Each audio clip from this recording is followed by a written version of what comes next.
Once, there was a young man named Leo. Full of dreams and aspirations, he believed the world was his to conquer. He had a goal to start his own tech company, a startup that would change the way people interacted with technology. Armed with passion, optimism, and a wealth of ideas, Leo dove headfirst into his project, eager to see it succeed. The first few months were exhilarating.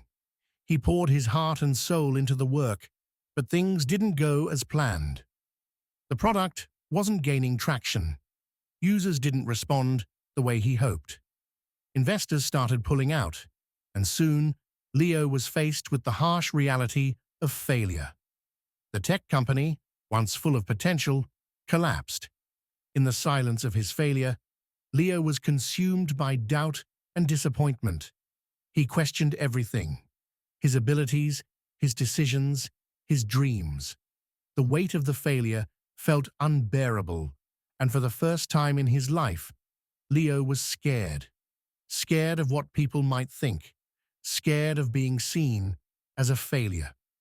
One evening, feeling completely defeated, Leo took a walk by the river.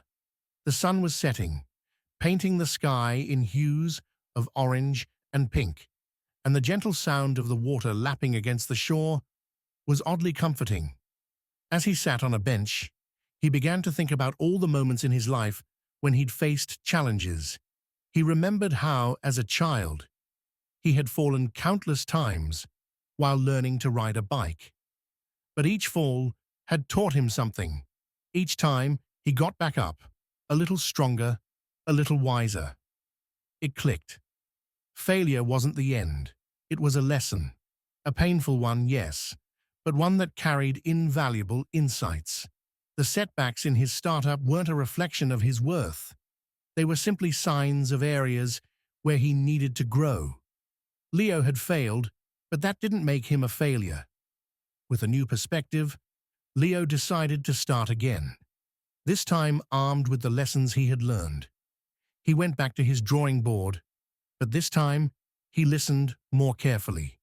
He sought feedback, honed his skills, and embraced the idea that failure was not something to fear, but something to respect.